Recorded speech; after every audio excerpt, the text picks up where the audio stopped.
ကျွန်တော်ရဲ့တိုက်စစ်မှုယိုကိုရက်စနေနဲ့အာဆင်နယ်အသင်းမှာမဖြစ်မနေလုံးပြရမယ့်အရာတစ်ခုရှိပါတယ်။အဲ့ဒါကတော့တွန်းကိုအရေးအတွက်ပဲဖြစ်ပါတယ်။ကျွန်တော်အာဆင်နယ်ပရိသတ်တွေရောတခြားဘလုံးအားပေးတဲ့ပရိသတ်တွေကပါယိုကိုရက်တွန်းလာမဲ့ဂိုးတွေကိုစောင့်မျှော်နေကြဆဲဖြစ်ပါတယ်။ဒါပေမဲ့ကျွန်တော်ရဲ့တိုက်စစ်မှုကတော့အာဆင်နယ်မှာရောသူ့ရဲ့နိုင်ငံအသင်းမှာပါတွန်းကိုတွေပျောက်ဆုံးနေတာဖြစ်ပါတယ်။တကယ်တော့ကျွန်တော်ရဲ့ယိုကိုရက်ကအရင်မှာကစားခဲ့ကြတဲ့ဟင်နရီဘမ်ဘာစီအဒီဘိုင်ယောအိုရီဘာကီရောအိုဘာမီယန်သူတို့လိုပဲတကယ်ကိုတိုက်စစ်မှုကောင်းတအူးပဲဖြစ်ပါတယ်ဆိုတော့မကြခင်မှာယိုကိုရက်အနေနဲ့တွန်းကိုတွေပြန်ပြီးတွေ့လာလိမ့်မယ်လို့ကျွန်တော်ကတော့ယုံကြည်နေပါတယ်ယိုကိုရက်အနေနဲ့တကယ်တော့ကိုပေါ့ပြောင်းနေတာကဟာတကယ်တော့အသင်းပြောင်းတာရဲ့ပြင်ကစားသမားတစ်တီနဲ့ဒါအချိန်ယူနေတာရဲ့နီးပြရဲ့စနစ်အောက်မှာဒါ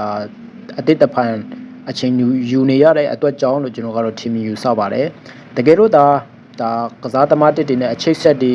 မမီဘဲနဲ့ရုန်းကန်နေရတဲ့ဆိုရင်တော့မှယိုကိုရက်အနေနဲ့တကူတို့ထိုးဖောက်ပြီးတော့မှထပလင်ပိုင်းနေနဲ့တကယ်ကိုစူးစမ်းရုန်းကန်ပြီးတွန်းကိုတွေတွန်းပြလာလိမ့်မယ်လို့ကျွန်တော်ကတော့ယုံကြည်ပါတယ်။ဘာကြောင့်လဲဆိုတော့သူကတကယ်ကိုထိတ်တန်းတိုက်စစ်မှုတူလဲဟုတ်ပါတယ်။ဒါကြောင့်မသူလုံနိုင်တာကိုတော့မဖြစ်မနေအာဆင်နယ်မှာလုတ်ပြလာလိမ့်မယ်တော့ကျွန်တော်ကတော့ယုံကြည်ပါတယ်။တကယ်တော့လက်ရှိမှာသူကတွန်းကိုတွေနဲ့ရုန်းကန်နေရပေမဲ့ဖူဟန်နဲ့ပွဲမှာတော့စပြီးတော့ကျွန်တော်တို့ကိုတွေပြန်မြင်ရမယ်လို့ကျွန်တော်ကယုံကြည်ပါတယ်ထို့အတူပဲလာမဲ့နောက်ပွဲစဉ်30လောက်ကနေပြီးတော့ဒါယိုကိုရက်အနေနဲ့တွင်းကိုတွေတောက်လျှောက်တွင်းယူလာလိမ့်မယ်လို့ကျွန်တော်ကတော့ထင်မြင်ယူဆပါတယ်။ဘာကြောင့်လဲဆိုတော့ကစားသမား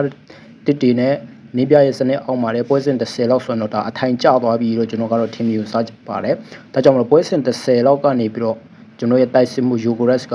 ပွဲတိုင်းမှာတွင်းကိုတွေတွန်းပြလာလိမ့်မယ်လို့ကျွန်တော်ကတော့ယုံကြည်ပါတယ်။ထို့အတူပဲတကယ်လို့ဒါအဲ့လိုပွဲတိုင်းမှာတွန်းကိုတွေတွန်းပြလာနိုင်ပြီဆိုရင်တော့အရင်တော့ဒါတိုက်စီမုံဟောင်းတွေဖြစ်တဲ့ဟင်နရီအဒီဘယောဘမ်ဘာစီအော်ရီဘာကီရောအိုဘာမီယန်တို့လိုပဲ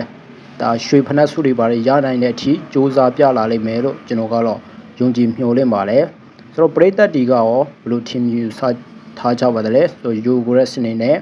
အရင်ကရှိခဲ့တဲ့အိုဘာမီယန်ဟင်နရီတို့လိုရွှေဖနက်စုတွေရယူပြနိုင်မလားဆိုတော့ကိုယ့်ရဲ့ team view စာချက်တွေရှိတယ်ဆိုတော့လည်း comment မှာရေးပေးခဲ့လို့ရပါတယ်ဆိုတော့ကျွန်တော်အရင်တုန်းကတင်ခဲ့တဲ့ဗီဒီယိုမှာဆိုတော့ Yogores ကိုကျွန်တော် number 1ပြီးတော့ရွှေဖနက်ရမယ်လက်ရှိရာသီမှာရွှေဖနက်ရမယ်လို့အဖြစ်တော့မှကျွန်တော်ကတင်စားပြီးတော့ဗီဒီယိုတင်ခဲ့ပါသေးတယ်ဆိုတော့ဘယ်လိုပဲဖြစ်ဖြစ်လက်ရှိမှာတော့ကျွန်တော်ရဲ့တိုက်စစ်မှုကရုန်းကန်နေရတယ်ဒါပေမဲ့မကြခင်မှာတွန်းကိုတွေတွန်းပြပြီးတော့မှအာဆင်နယ်ကိုတကယ်ကို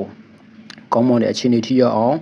ပံပိုးပေးလာနိုင်လိမ့်မယ်လို့ကျွန်တော်ကတော့ယုံကြည်နေပါတယ်ဆိုတော့ပရိသတ်ရဲ့ team ယူဆချက်ကိုလည်း comment မှာရေးပေးခဲ့လို့ရပါတယ်အားလုံးကိုနားထောင်ပေးတဲ့ပရိသတ်အားလုံးကိုကျေးဇူးတင်ပါတယ်ကျွန်တော်နောက်ထပ်အာဆင်နယ်အကြောင်းအရာနဲ့ပတ်သက်တဲ့ဗီဒီယိုမှာကျွန်တော်ပြန်ပြီးတွေ့ဆုံကြပါမယ်အားလုံးကိုကျေးဇူးတင်ပါတယ်